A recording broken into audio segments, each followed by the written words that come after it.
Question है the ratio of quadrilateral is 3:5:9:13। एक quadrilateral है। क्वाड्रिलेटरल मतलब चतुर्भुज। एक चतुर्भुज के अंदर चतु मतलब 4 और क्वाड मतलब 4। तो एक क्वाड्रिलेटरल है जिसमें कि 4 साइड होती है। A cross figure formed by 4 line segment is called quadrilateral. या फिर एक चतुर्भुज जिसमें कि 4 भुजाओं से मिलकर के जो आकृति बनती है उसको चतुर्भुज बोलते हैं। तो एक चतुर्भुज में 4 भुजाएं होती है, 4 साइड होती है और 4 ही एंगल होते हैं, 4 कोण होते हैं। तो उन चारों कोणों का रेशो दे रखा है। रेशो मतलब कि अपने को कोई 4 एंगल दे रखे होंगे तो उन 4 एंगल को किसी सेम नंबर से डिवाइड करने पर जो नंबर आया वो उसका रेशो कहलाएगा। तो उन चारों कोणों का जो रेशो दे रखा है, एंगल का रेशो दे रखा है, वो 3:5:9:13 दे रखा है। तो वास्तव में किस नंबर से डिवाइड किया वो अपने को पता नहीं है। तो जब अपने को कोई नंबर नहीं पता होता तो उसको अपन x मान लेते हैं।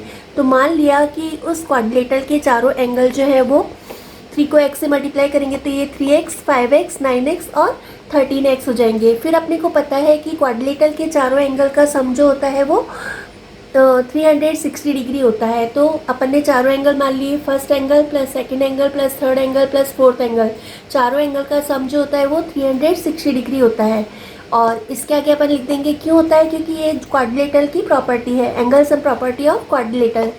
चतुर्भुज के चारों कोणों का योग जो होता है वो 360 डिग्री होता है। फिर एंगल 1 की जगह अपन ने लिख लिया 3x plus 5x plus 9x plus 13x is equal to 360। फिर इन चारों एंगल को अपन प्लस करेंगे, इन चारों नंबर को अपन प्लस करेंगे तो ये जो है वो चारों एंगल को प्लस करेंगे तो यहाँ पे हो जाएगा 30x इज इक्वल टू 360। फिर 30 और x के बीच में कोई साइन नहीं होता तो इनके बीच में अपन मल्टीप्लाई का साइन मानते हैं। फिर कोई नंबर इधर लेफ्ट हैंड साइड में मल्टीप्लिकेशन में है तो दूसरी साइड में ट्रांसपोज होने पर इधर मल्टीप्लिकेशन में है तो इधर आकर के डिवीज़न में हो जाएगा। फिर दोनों नंबर को अपन 10 से डिवाइड करेंगे तो 10 से डिवाइड करने पर ये 0 कैंसिल हो जाएगा। फिर 36 को अपन 3 से डिवाइड करेंगे तो 36 को 3 से डिवाइड करने पर यहाँ पर x की वैल्यू जो आ जाएगी वो 12 आ जाएगी।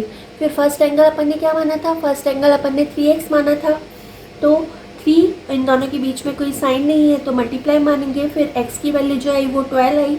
फिर 12 को 3 से मल्टीप्लाई करेंगे तो यहाँ पर आ जाएगा 12 3 36 डिग्री।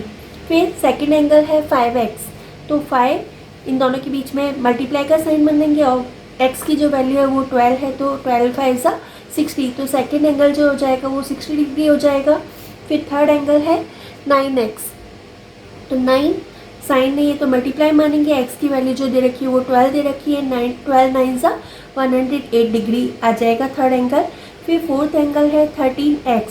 फिर यहाँ पे 13x की 13 और दोनों के बीच में कोई साइन नहीं है तो मल्टीप्लाई मानेंगे, x यहाँ पर x की वैल्यू जो दे रखी है वो 12 दे रखी है। फिर 13 को 12 से मल्टीप्लाई करेंगे तो यहाँ पर आ जाएगा 156। 12 3 36 कैरी 3 12 1 12 12 एंड 3 15। तो इस प्रकार अपन किसी भी क्वाड्रिलेटरल का जिसके की रेशो दे रखा है इस प्रकार अपन चारों एंगल फाइंड आउट कर सकते हैं। I think you have all have understood. If you have understood, please like, share and subscribe my channel. Thank you for watching my video. Love you all.